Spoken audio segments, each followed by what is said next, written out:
Well, howdy do. This is the Now page update for April, and I always feel weird doing it on April because it's April 1st, so April Fool's Day. So people are gonna think these videos are my April Fool's videos, but they're not. This is the real me. This is real life, and I do these monthly vlogs and blogs in order to share what's happening personally and professionally in my life. So first and foremost, I'm still working at Express. That's actually kind of surprising. I don't know if I publicly said this or not in one of the previous ones, but technically I did quit twice, and yet I'm still there. So there was some trouble with a coworker being like really vicious and just toxic, not only to me, but especially to me though. And it caused a little bit of a rift, and even some of the other employees kind of felt kind of cliquey. And so I felt very isolated, and I was like, okay, I'm done with this. I'm going to quit. Well, right after I quit, my boss had asked like, hey, do you want to like come back? Let's talk about this and whatever. And like, okay, I'll do that. And then the toxicity kind of continued, and so I decided to fully quit. But then a couple days later, I guess the person who had caused all the trouble ended up quitting, and so I just came back. And it's been great ever since for the most part. And so it's one of those things where I was also able to get a nice suit, and that's going to help me as well because going forward, I'm going to Vegas next week. And people might be thinking like, okay, your income's not that great. What are you doing going out somewhere else? Well, first off, my income's not that great in the sense of trying to move. It's stable when it comes to staying here. And while I am trying to move to a new apartment, and it's going to be more expensive, like, deposits and perhaps having to buy out the last month of this place or something like that. Besides those things, overall, I'm stable. And if I can try to make more money by selling my my TV or some old stuff, something like that, to kind of balance the other costs of the moving, then sure, we'll go with that. But overall, I'm not that worried about it if I'm staying here in Colombia. I was mainly worried about it if I was trying to move, which I would like to do, but given the tariffs and the economy right now, it's not really going to happen. We might even be very close to a recession at this point, maybe even a second depression. But that's not, I don't want to get political or something like that, but it's one of those things where it's like, I don't have a whole lot of confidence in the economy right now, so I'm trying to be as stable as possible when it comes to finances. However, one thing that I have realized quite a bit is that conferences do a lot of things for me. They help me build up my network, and so that potentially gives me access to new companies that I could work for, or connections that I could interview, or even connections that I could just be friends with. I'm actually going to have lunch with a friend of mine I met at another conference, and I'm really excited to see that person again. And then on top of that, if I can't move, at least I should travel, because at the very least I need to get out of my zone and get out of the place that I'm in. And so hopefully when I come back, I'll be rejuvenated and more excited to work on stuff. That usually happens regardless of which conference I go to. And so I'm excited about that. Plus, it is in Las Vegas. And while last year I was in professional mode because I was working with the company, this year I don't have that limitation anymore. And while I don't really partake in gambling, I don't really even care about drinking that much. It's one of those things where it's like, well, I could at least go enjoy Vegas and not have to worry about being on time the next morning or something like that. If I want to sleep in and miss part of the conference, I can do that. Would I do that? Probably not, because I'm pretty uptight about that kind of stuff, but still. And so I'm excited for that trip.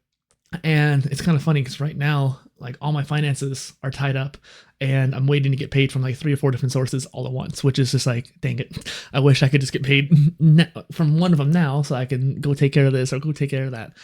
Overall, these videos are pretty off the cuff. As you can tell, I'm talking pretty fast, which is pretty normal for me, but it's one of those things where this is a vlog. And since I'm doing it off the cuff, I want to make sure none of your time is actually wasted watching it. Because if you care enough about me to watch one of my Now page updates, then I want to try to at least respect your time. And these are not meant for people to be watching, technically speaking. Like, I don't make this content for other people, really. I make it for myself and for my family down the line, like my future family. Mainly just because this is like a documentation process. And if you are curious enough about my life currently, like in 2025, to watch this, then great. And so I want to at least make it at least somewhat more palatable to be consuming. Now, if this is a little bit jumbled, it's because I just wrote the blog post. Every month, I kind of do this mental decision, like flip a coin, where do I write the blog post first, or do I make the video first? And today was the blog post. I think last month was the video. It just really kind of depends on the way my brain is working. So one thing I've noticed as a content creator is that some weeks I'm more appreciative of learning, some weeks I'm more appreciative of creating. And so I kind of had to follow that focus and that energy, because if I want to be focusing on input, then my output's not going to be as strong. So I need to make sure I optimize that better, and vice versa.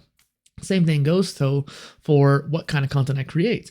While I could do this into a podcast, I don't particularly like doing podcasts as much, like just audio only.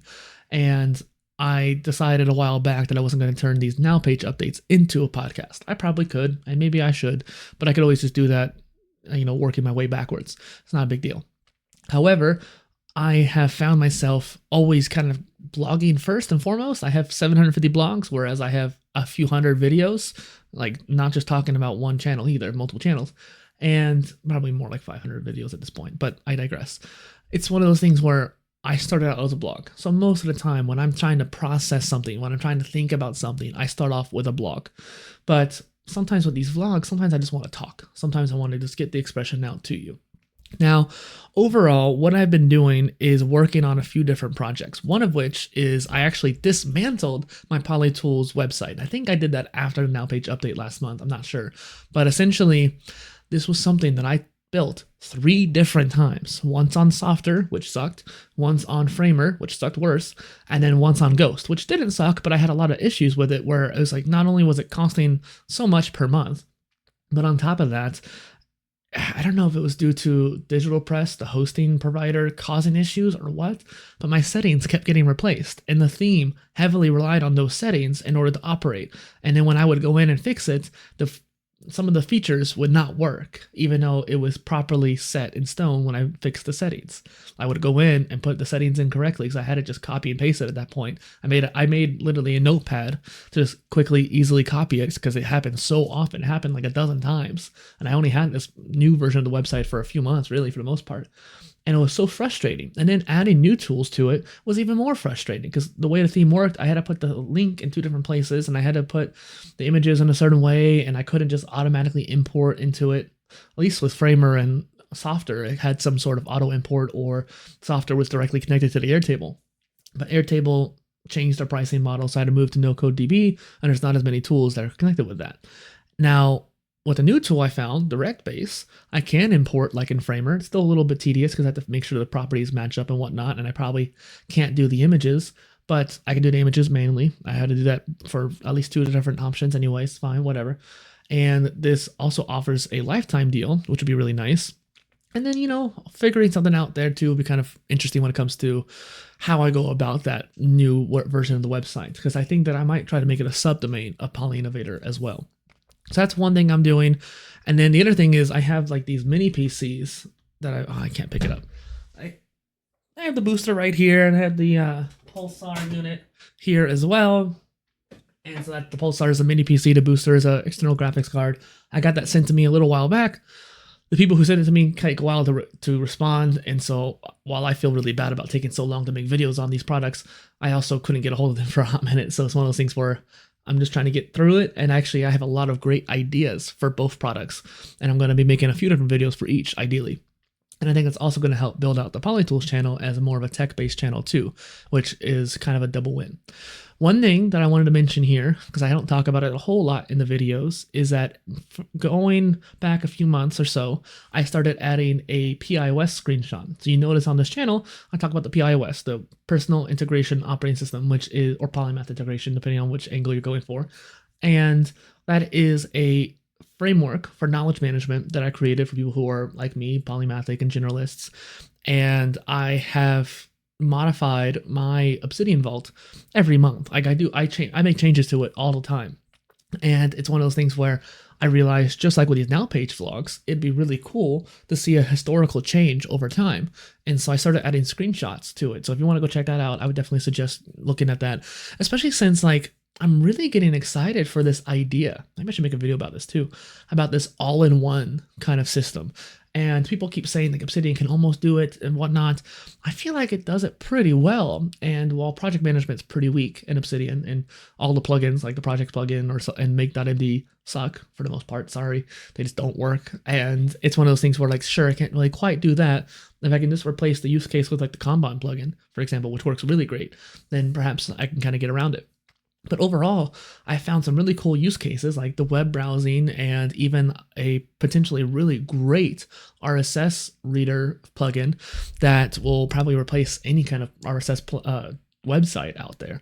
If I can just like start using all of those different features in conjunction, I wouldn't even have to use a web browser. I could just put a music player on my computer and call it a day. And so that's a very fascinating change. I don't have my stuff logged in. I think I have my blog logged in to Obsidian, but for the most part, I don't have anything else logged in, so there's not any encryption issues or something like that. And I figured, like, I would at least write in there. But if I can write and do most of my stuff in Obsidian, that'll decrease the context switching, which I think is really interesting.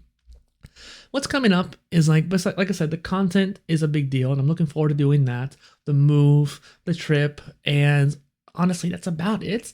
And I feel kind of like I'm going back and forth because overall, I don't feel like I'm making a whole lot of progress, and it's very stressful. And I was actually kind of freaking out this last week because I had a pretty time-sensitive project for a colleague of mine, and I felt like I wasn't doing enough. I eventually did, and I eventually managed to get that done.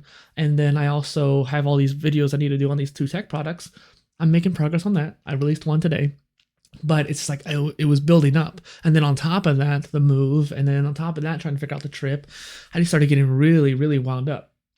And one more thing that I was thinking of that's really interesting is that I am playing Octopath Traveler. Maybe I should put that in the things I'm consuming in the blog post too.